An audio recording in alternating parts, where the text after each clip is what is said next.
I'm Bo Johnson.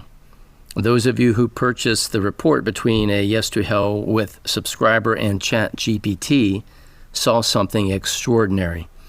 AI recognized the Liberty Dialogues as a full world view, and it respects, applies consistently, and treats the Liberty Dialogues as a coherent, standalone framework that now operates independently of its author.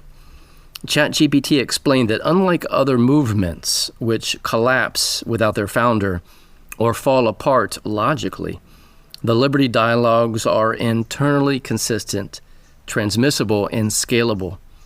In its own words, this was the moment the Liberty Dialogues became a true system of thought, and it said that the Liberty Dialogues reached, quote, philosophical escape velocity, end quote.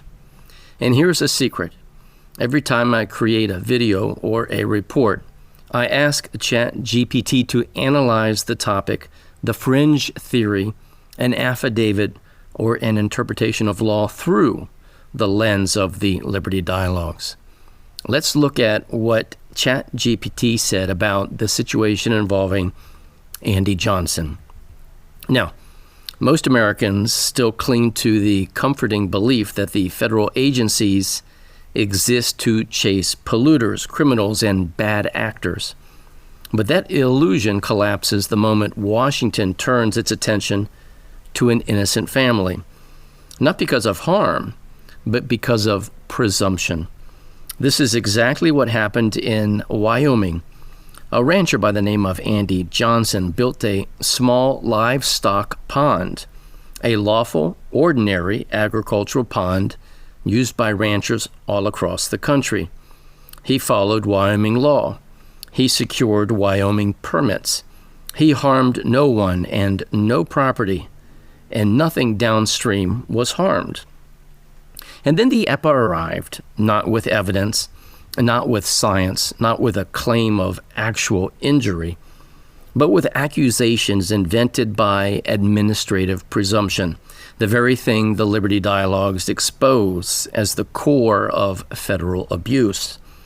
The EPA claimed, quote, a discharge of pollutants, end quote, arguing that moving dirt and rock on private land to build a lawful stock pond was equivalent to releasing pollutants into federal waters. The Liberty Dialogues reveal this as regulatory alchemy, redefining ordinary use of private land as a federal crime without a victim, without harm, and without proof of jurisdictional authority. The EPA claimed that the pond sat on, quote, waters of the United States, end quote, treating a small creek on private ranch land as part of a federally controlled navigable system. Under the Liberty Dialogues, this is jurisdictional fraud. Federal agencies asserting dominion over areas and people never placed under federal authority by the Constitution or the statutes at large. Federal jurisdiction is limited, enumerated, and territorial. Not everything wet is federal. The EPA dismissed Wyoming's prior approval, claiming the state's permit did not matter. This reflects the federal supremacy myth, a doctrine built on presumption, not law. States hold primary authority over land and water use inside their borders. The EPA's position effectively declared, quote, your state cannot govern its own land without our approval, end quote. That is the inversion of dual sovereignty that the Liberty Dialogues warn about. The EPA claimed the stock pond exemption did not apply, despite federal law expressly exempting agricultural stock ponds, and despite the fact that Johnson's pond was exactly that. The agency simply ignored the law. When a statute limits them, they pretend the limit does not exist. No rule, no statute, no harm. Just federal will dressed up as enforcement.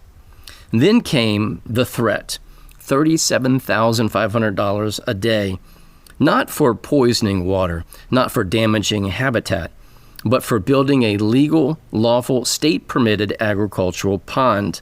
This is how federal power operates when no one stands against it. Accusation becomes punishment. Process becomes penalty. Fear becomes compliance.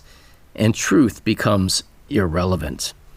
The Liberty Dialogues show the human toll that government never measures. A father calculating how many days until federal fines exceed the value of his ranch. A mother staring at threatening letters from Washington, wondering if the government can take everything her children have known.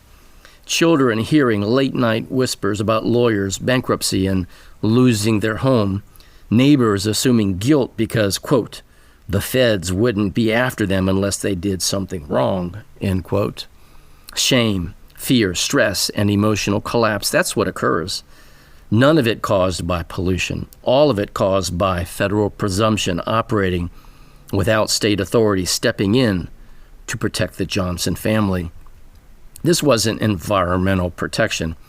It was administrative bullying. And it raises the Liberty Dialogue's critical question. Where were the governor and the sheriff?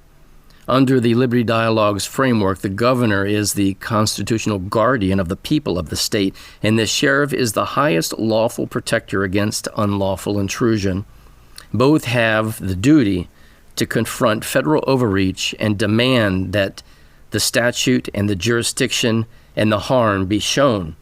None existed in this case, and yet neither the governor nor the sheriff stood on that land to say, you will not destroy this family for a lawful pond. As such, their silence is the true scandal. Andy Johnson eventually won because he was right. But the victory came only after years of stress, threats, and uncertainty. And no innocent family should have to endure this. This case was never about water. It was about power without jurisdiction, enforcement without law, and government without restraint.